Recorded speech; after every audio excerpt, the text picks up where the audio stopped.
लेकिन आप जिस भाषा का प्रयोग करते हैं वो इस गरिमा के अनुकूल नहीं लगती कई बार। जैसे आपने एक पत्रकार को कहा कि तुझे नंगा कर दूंगा, मूर्ख, ठठेरी के बरे, नकट्टा। आपकी अदालत में बागेश्वर धाम के प्रमुख धीरेन्द्र कृष्ण शास्त्री पर इल्जाम है कि ये असभ्य भाषा का प्रयोग करते हैं। शास्त्री जी, कुछ लोग आपको पीठाधीश्वर मानते हैं, कुछ लोग गुरु मानते हैं, लोग महाराज कहते हैं, बड़ा आदर करते हैं, कोई संत कहता है, लेकिन आप जिस भाषा का प्रयोग करते हैं वो इस गरिमा के अनुकूल नहीं लगती कई बार। जैसे आपने एक पत्रकार को कहा कि तुझे नंगा कर दूंगा, ये साधु की भाषा तो नहीं हो सकती, ये संत की भाषा तो नहीं हो सकती। ब्राह्मण समाज पर कमेंट करने वाले एक व्यक्ति को आपने कहा मूर्ख, ठठेरी के बरे, नकट्टा। तो ये ठठेरी क्या ये होता कोई हम जातिवादी नहीं है, पहली बात तो हम ये क्लियर करें। नहीं, ये ठठेरी क्या होता है? ये हमारे बुंदेलखंड का एक भावनात्मक शब्द है, ठठरी। जब माताएं बड़ी आवेश में होती है और बालक कोई गलती कर देता है तो माताएं अपनी बालक को कहती हैं, अरे ठठरी के बरे सुधर जा, न कटा। तो हम बहुत गांव के भोले भाले अनपढ़ गवार आदमी हैं, अंगूठा छाप है, ठीक से पढ़ाई की नहीं, तो गवार आदमी है। तो जो माँ की हमारी जो परंपरा है, जो पारिवारिक बोलचाल है, उस पारिवारिक बोलचाल में अगर कोई साधु के ऊपर टिप्पणी उठाएगा, रामचरितमानस पर टिप्पणी उठाएगा या भगवान पर टिप्पणी उठाएगा, तो स्वभावश सनातनी हिंदू होने के नाते वो लहजा निकल जाता है। और सठे साठ्यम समाचरित, ये भी कौन सी गलत बात है? अगर कोई भगवान को गाली बके और हम उसको श्रीमान जी कहें, स्वामी जी कहें, भगवान कहें, तो हमें तो नहीं लगता कि वो बिना ना मानत जलद जड़ गए 3 दिन बीत, और बोले राम सकोप तब भय बिन हो ये न प्रीत। देखिए, आप अपने आप को बड़े पढ़ा लिखा गवार कह करके तो नहीं छुप सकते उसके पीछे। आपने उनसे कहा कि तू मुझे मिल जा, मैं तुझे मसल दूंगा। बहुत अच्छा, हाँ, ये हमने कहा, क्योंकि उन्होंने कथावाचकों को पाखंडी कहा था, जिस विषय पर आपने ये टिप्पणी किया है। उन्होंने कथावाचक, हमने कहा कथावाचक हो सकते पाखंडी, पर पर्टिकुलर नाम लीजिए, सब नहीं हो सकते। इस भारत में जगतगुरु स्वामी रामभद्राचार्य भी है, मुरारी बापू भी कथाव्यास है, पूज्यपाद श्री मलुक पीठाधीश्वर भी कथाव्यास है, उनमें एक दास भी है। ये महापुरुषों पे आज तक कोई इल्जाम नहीं है, और इन महापुरुषों पर इल्जाम नहीं है तो सब भाई एक पत्रकार गलत हो सकता, सब नहीं हो सकता। हम अगर सबको कहें कि सब पत्रकार ऐसे होते हैं तो ये हमारी धूर्तता होगी। तो उसने सब कथावाचकों को ऐसा कहा था, तब हमने उसको कहा था कि भाई अगर तुम ऐसा कहो तो महापुरुषों के बारे में तो किसी को नहीं कहना चाहिए, तो बात ठीक है, तय है। रामचरितमानस के बारे में नहीं कहना चाहिए तो तय है।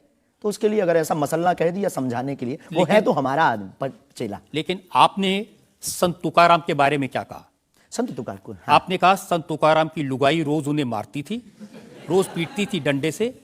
तो किसी ने उनसे पूछा, तुम रोज लुगाई से पिटते हो, शर्म नहीं आती? इसमें बोलचाल की भाषा में थोड़ा सा वो हुआ। हमने एक कथा पढ़ी थी एक पुस्तक में, उसमें लिखा था कि उनकी पत्नी झगड़ालू, बड़ी ईर्षालु थी, बड़ी विचित्र थी, और वो संत तुकाराम जी को एक बार गन्ने के लिए भेजती, गन्ना वो एक लेकर शाम को आते तो वो उनके शरीर पर प्रहार कर देती, एक गन्ने के 2 टुकड़े हो जाते। पर तुकाराम बहुत अद्भुत महापुरुष थे, उन्होंने कहा, देख तू कितनी ज्ञानवान है, पहले गन्ना एक था, हम लोग 2 थे, तूने मेरे शरीर पर प्रहार करके गन्ने के 2 टुकड़े कर दिया, अब एक तू चूस एक मैं लूं। तो लेकिन आपने जो बोलचाल उसमें बिगड़ा है, जिस अंदाज में कहा था वो सम्मानजनक नहीं था, समाज के लिए असभ्य था, इसमें कोई संदेह नहीं है। लेकिन हम अपनी भाषा से समझने का कोशिश करते हैं, जो कई बार हमारी भाषा लोगों के अनुरूप फिट नहीं है। कभी आपको नहीं लगता कि संत तुकाराम जैसे महान संत के बारे में ये कह दिया, उसके लिए हमें गलती माननी चाहिए? बिल्कुल, अगर ये किसी की भावनाओं को ठेस पहुंचा तो संतों के प्रति हमारे हृदय में अथाह प्रेम है, अथाह प्रेम। और हम स्वप्न में भी, हम तो खुद साधु परंपरा से जीवित हुए हैं, नालायक से बोलने लायक संतों के कारण हुए, और हम अगर संतों का अनादर करेंगे तो अपनी जिंदगी में हम रहेंगे कहाँ?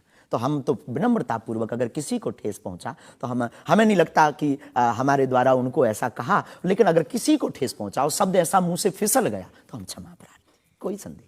अब मैं एक और उदाहरण आपको बताता हूँ।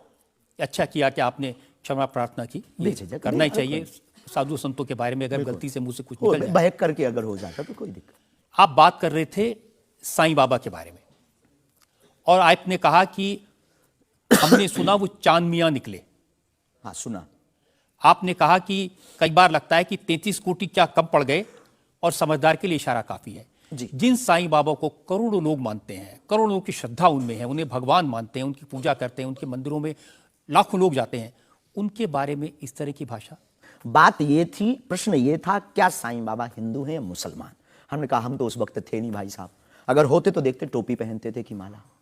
तो हमने जो सुना है, कोर्ट ने कहा, ऐसा एक पत्रकार में पत्र वार्ता में निकला है कि वो चांदनियां हैं। उन्होंने, उनके जो कमेटी के लोग हैं, उन्होंने क्षमा मांगी। तो हमने यही बात उनको बता दी, बस प्रेस की बात बता दी। तो हमसे ज्यादा ये आरोप जिस पत्रकार ने ये छापा है उस पर उठना चाहिए। नहीं, लेकिन आपके कहने से लोगों की भावनाएं आहत हुई। हमारा किसी भी संत के प्रति अनादर नहीं, सब धर्मों के प्रति सम्मान है। जो जिस धर्म को मान रहा, बलपूर्वक उसको मानना चाहिए। हम सिर्फ अपने धर्म के कट्टर हैं, सिर्फ ये बताना चाहते हैं हम। तो साईं बाबा का सम्मान करते हैं आप? बेझिझक, संत के नाते, संत के नाते बेझिझक। हमें बाबा साईं बाबा से क्या आपत्ति है, क्या विपत्ति है?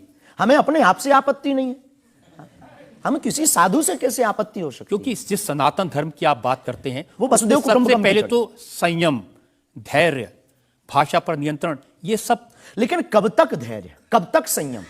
राम की यात्रा पर कब तक पत्थर सहेंगे? पालघर के संतों को बर्बरता के साथ मारा जाता है, कब तक सहेंगे? रामचरितमानस की प्रतियां जलाई जाती हैं, कब तक सहेंगे? संतों को पाखंडी इस देश में बताया जाता है, कब तक धैर्य और संयम रखें? एक दिन भगवान का भी धैर्य खो गया था और उन्होंने भी बाण मार करके समुद्र को सुखा दिया था और रावण का दमन कर दिया था।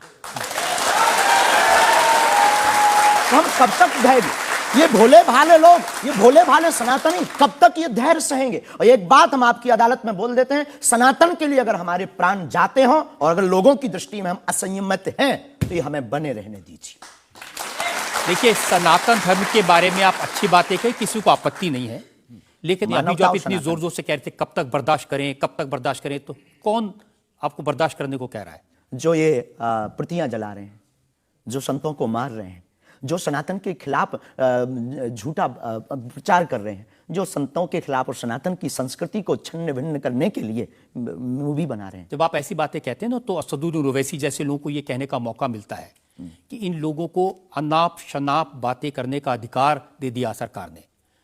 उनको लगता है कि इस तरह की बातें करते हैं, उससे समाज में नफरत पैदा होती है, दीवारें खड़ी होती हैं। हम करें तो चोरी, वो करें तो सीना जोरी।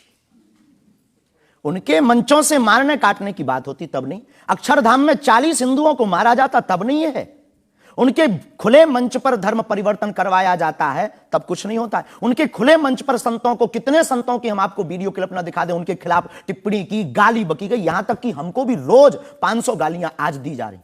तो क्या ये सही है?